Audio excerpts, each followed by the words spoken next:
This is an excerpt from a larger piece of the same title. Love is a complicated and ruling emotion, grappled with by the whole of humanity. Over the course of global history's literary explorations of the affliction, representations generally fall short of painting it as just that, an affliction. Fictional depictions of love inspire simplistic conceptualizations, entangling it with idealizations of pure good and as a source of happiness and success in life. The topic has been mulled over again and again, picked apart, and broken down.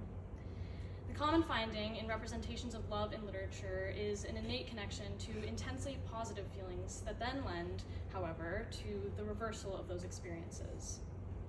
Despite this, love is still widely understood as an exclusively overwhelmingly happy and enjoyable thing, its potential for pain underestimated by the human tendency to place the weight of our focus on the good it can do for us.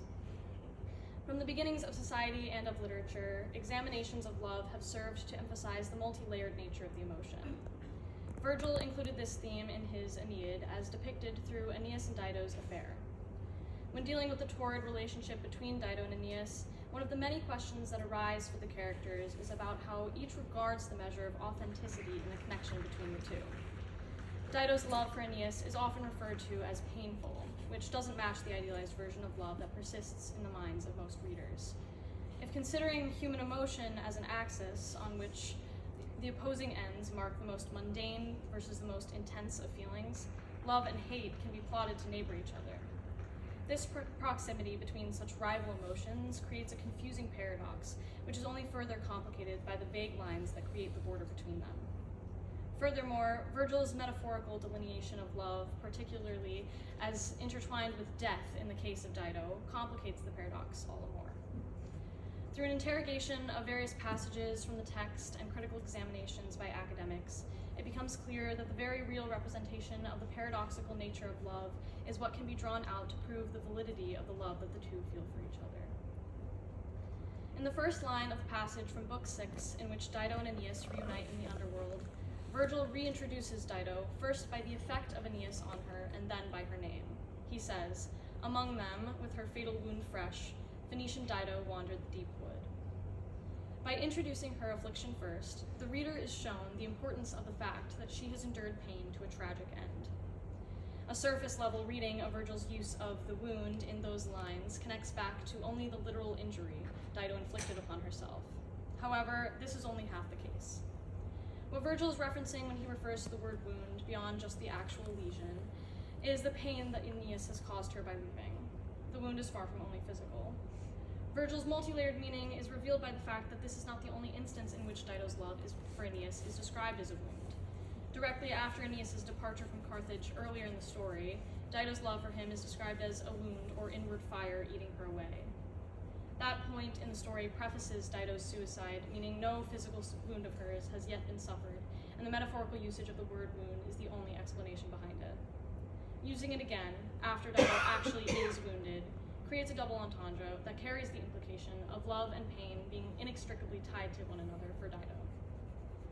Richard F. Morton, Jr. discusses the way that Virgil describes Dido's love for Aeneas in destructive, painful terms in his journal article, Love as Death, the pivoting metaphor in Virgil's story of Dido.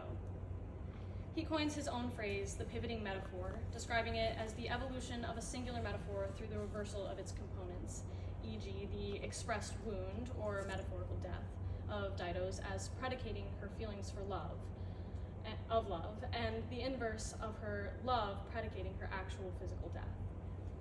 The reciprocity between the two facets of the liquid metaphor creates a compelling factor in the relationship between Dido and Aeneas. As Morton puts it, to love Aeneas is to die. The reversal of the tenor and the analog within a metaphor, the idea that if one concept is comparable to the other, then the inverse must also be true, creates what Morton titles the pivoting metaphor. The effect of such a metaphor in Virgil's work promotes a deepened relationship with Dido, her love for Aeneas, and her ultimate death with the reader. Dido's tragedy for her is that for her, where there is love, there is death. To drive the point, Morton posits that for Dido, love is death. The separation between the two dissolves, and for Dido, they are completely entangled. Michael C.J. Putnam agrees with Morton's symbolic analysis of Dido's characterization in his journal article, Dido's Long Dying. He explains, in the case of Dido, death is implicit in love and marks its beginning, and it is a sign of Virgil's virtuosity not only to spread this aspect of her tale out over narrative time, but also to give it particular concentration at the actual moment of her demise. The authenticity of Dido and Aeneas' connection is often questioned due to its intertwined relationship with death and its supernatural conception. The plotting of Venus and Eros lend to what the reader could presume to be an artificial match between the two, but Putnam describes how Virgil maintains the humanness of his mortal characters. He describes how the specifics of human emotionality are ever at odds with more general, idealizing aspirations. Dido's infatuation with Aeneas grounds their love in literary reality. There is a foggy line that exists not only between love and hate, but between literary depictions of the human condition and actual lived human existence. Virgil's Aeneid as a whole, like many pieces of classic literature, serves to be examined under the microscope of where that line begins and ends. When arguing the authenticity of the relationship that Dido and Aeneas share, the most plainly apparent argument is that their feelings for one another are brought about through the intended design of Venus and Eros. T.R. Bryce, in his journal article, The Dido-Aeneas Relationship, A Re-Examination, states that we are concerned with an essentially human tragedy, which will lose much of its force and pathos if Dido's feelings and actions cannot be accepted as lying within the realm of human experience. Bryce points out that Dido is rendered particularly vulnerable to Venus's larger working machinations through the predisposed compatibility between her and Aeneas through paralleled suffering. The nature of Venus's supernatural intervention is catalytic rather than causal to the events that take place following her plotting. The two characters' shared loss of their previous spouses fit them into the positions of foils for one another, priming them for congenial experiences within the spectrum of emotions through their opposition. Virgil forces the reader to recognize that it is entirely human to suffer through love, as well as that it is entirely human to forget that suffering is part of love. He specifically hones in on the absence of a person's fundamental causal relationship to the pain of love, or as Putnam describes it, the grief brought about by unreciprocated, extensive passion over time that both complements and then becomes the pain of a prolonged demise.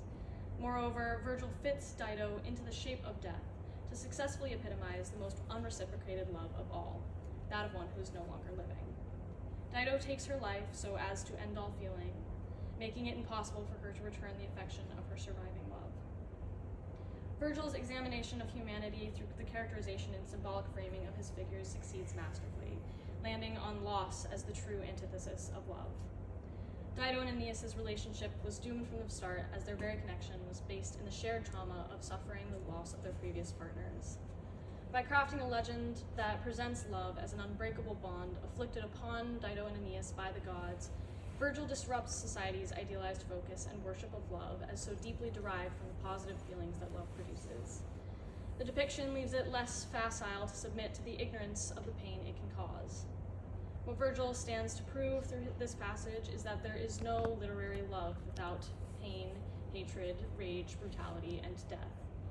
That for the characters to feel the good and happy feelings of love, they must also experience the inverse of those emotions. This is the troubling, yet very real, paradox of love.